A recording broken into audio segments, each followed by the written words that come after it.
I've lived in New Jersey my entire life. I've been a fiction writer, actor, playwright, blogger, gourmet chef, home renovator, event planner, landscape architect, and decorator. Now, I'm married to a professional drummer who is also an award-winning photographer, so the arts have always been really important to me.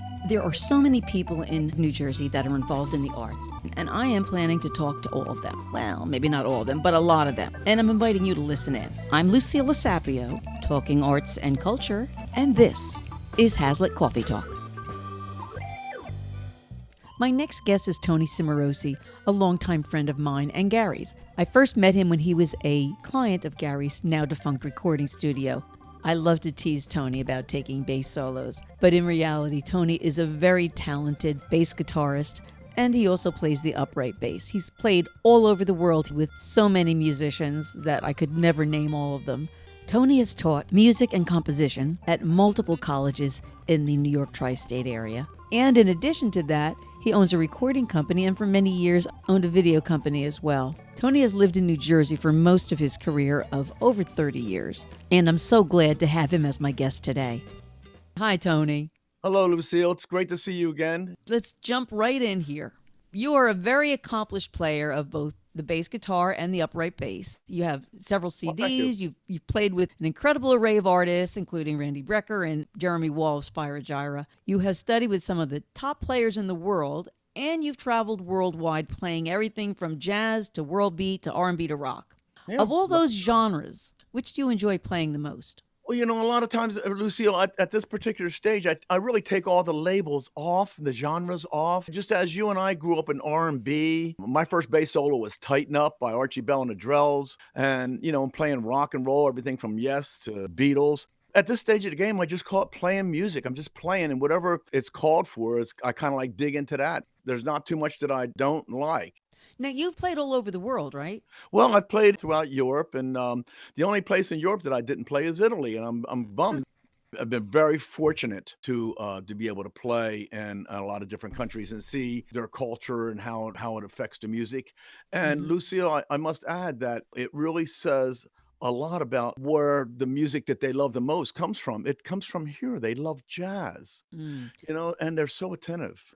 Do you have a favorite country, foreign country to play in? Well, that's a good question. I think I would say Japan has a great audience. I did a 6-city tour there. I also have to say Moscow. I did 2 tours, 2 1-month tours in Russia. Moscow's audience is just, the Russian audience in general, they're just so smart, and they love jazz. They love American music. They love us. It's just the politics that are all screwed up like they are. Why do you think that Europeans really appreciate jazz more than American audiences? Well, they're educated. First thing they take away in this country whenever they want to steal money from us is they take away, the arts. And Europe, kids, start listening to jazz music and classical music when they're kids, and they have to understand it in a more active listening way.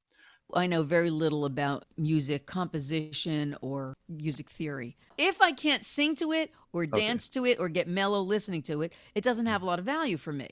So what would you suggest to someone to be able to better appreciate more music? Well, just because it didn't evoke an immediate emotional response from you with certain music that you didn't understand, I think one of the most important components is to lose the fear of judgment, of thinking that somebody's going to ask you something about what you just listened to, and you're going to think that you don't have the right answer.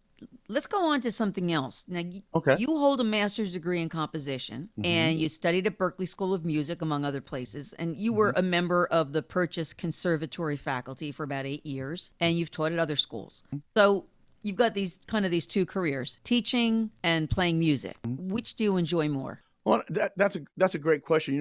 I started playing piano when I was 6, and then I was a tap dancer for a few years. And really? When I You saw were a the tap Beatles, dancer? I was a shuffleball change, toe heel. I dog. love tap dancing. Yeah, I loved it too. Me and My Shadow and Horando's Hideaway were 2 of my specials.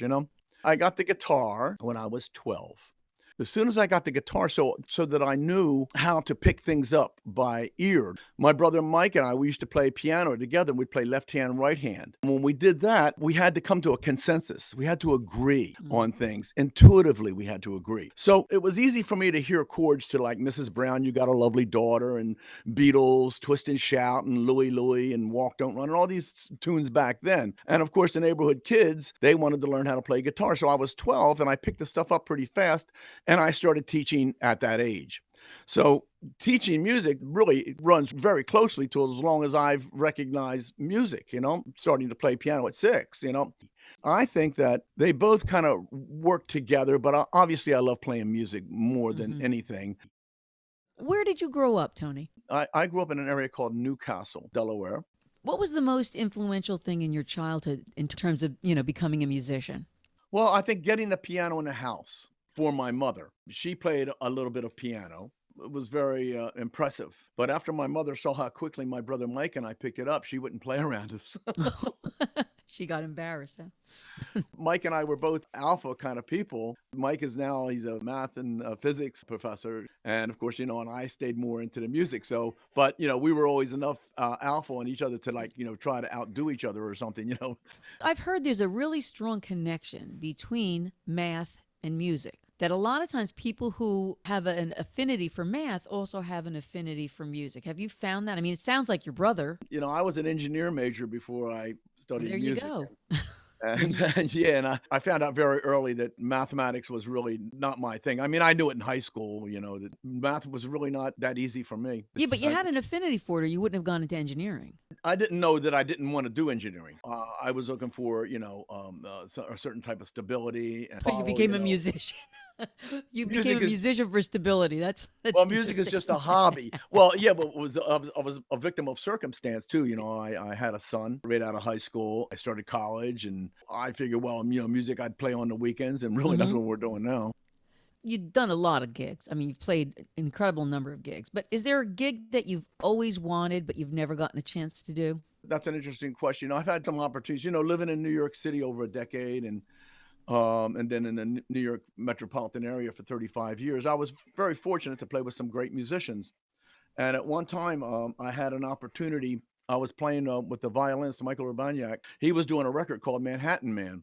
And at that time, I'd also had a house up on Lake Como, which is about 2.5 hours from New York City. I decided that nothing was happening in New York, and I went to the lake house. As soon as I got there, Michael calls and says, "Hey, Tony, I want you to come back. I have a recording with Herbie Hancock coming over." Oh, And I said, "Look, Mike, I just got here and I didn't go back." So that would be one that so you never it got a had, chance to play with Herbie Hancock? I never got a chance to play with Yeah. Herbie. Now, if you knew that this was the last year of your life, how would you Uh-huh. want to spend it? Oh, with people that I love, playing music, some traveling. I like traveling. Do you think it's more important to be well known as a musician or to be well liked? Oh, hey, listen, I mean, I'd rather be well liked than well known. I mean, you come across a few of them, you say, "I never want to be in his shoes." I'm sure there are a few musicians that you play with that you have pretty negative views on. I'm not going to ask you to talk about them. Well, you can if you want to without using names. A negative, well, post that again? Musicians that you've played with that are just total assholes. Oh, no, I No, would never answer that question, no but names. I'm not saying names, but some things uh-huh. that they may have done that made you Yeah. consider them as total jerks. Well, like not paying you for a gig, all the challenges and things. I just kind of, back in that day, let's say, because that hasn't happened to me in decades. When something would happen, it would be, opportunists, those types of people. Yeah, and these types of people. Oh, yeah. And so I mean, I think that you and I could both fill in the same blanks as something like this. So, okay, here's a very esoteric question. It's two parts. They've all been esoteric. Oh, yeah. Why does a bass guitar only have four strings? And wouldn't more strings give you more options? All the way back to Baroque music, Dragonetti, Bach, of course, they were using three-string basses. And the things that Giovanni Bottanzini wrote bass music, we're still trying to figure it out today. I think that the six-string instrument covers an array of tonal opportunities. So like anything, you can abuse something, or you can have a composer's head or a composer's ear and know where you're supposed to fit in on the ensemble. A lot of these bass players, when they saw Anthony Jackson and Patitucci and these guys coming out, went out and got a 6-string bass, and they just wanted to play low guitar. The guitar player gets all the girls, you know? Now, I've noticed, and I've talked to you about this, that a lot of times bass players try to be the center of attention. And you know, my favorite bass player, George Benson's band, what's his name? Stanley Banks. Stanley Banks, right? Always wants to be Great the guy. center of attention. We've hung out. He's a great guy. Well, tell him I can't stand his persona on stage. Have you noticed this, that this is a common thread among bass players? I don't know. I think that, look, Jaco Pastorius did a lot of things with the bass, in his genius, not only as a composer, but as reinventing the bass. That when he came out, and you remember this, everybody wanted to kind of jump into that kind of vibe and then do it. The rock guys had already had that mastered decades prior to that with the theatrics. And I mean, go back to Little Richard and some of these earlier cats, man. I mean, Elvis Presley, they had it too. But they weren't bass players. Well, that's what I was getting to. The bass is always set up in the back next to the drums. So you're already in the back. So you're already taking a passive approach. So I think that has something to do with it. The bass players, it didn't really have the opportunity to come out. But once the electric bass came out, you could move forward more. So I think that that's what brought us out into the open more.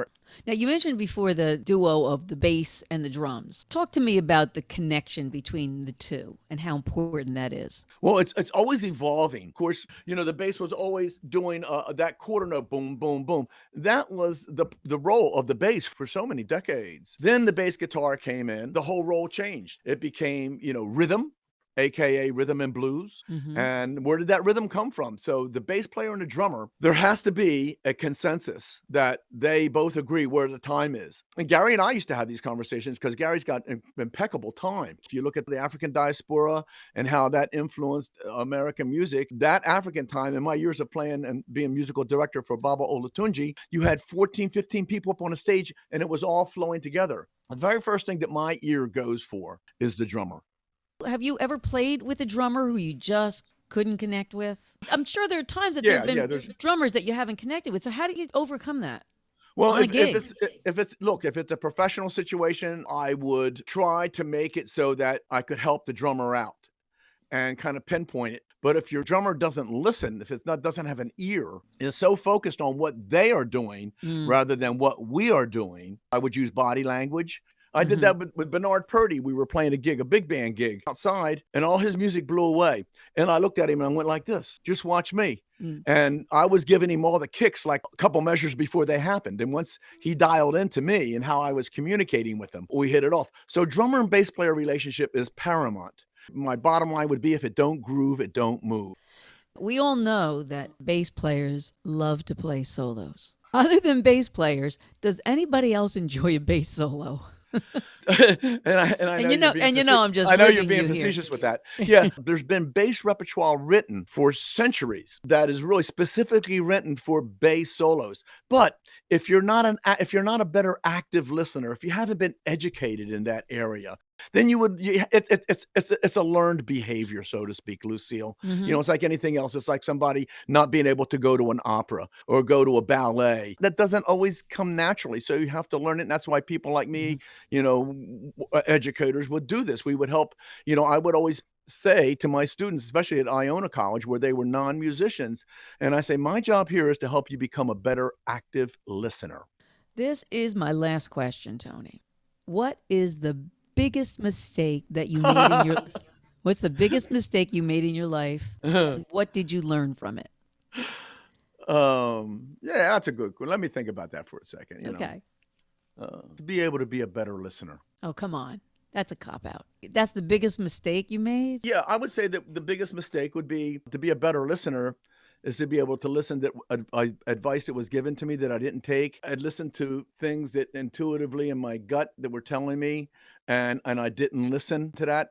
And the ramifications of that on either side, whatever that was, I should have listened a little bit better. Any way you want to phrase it.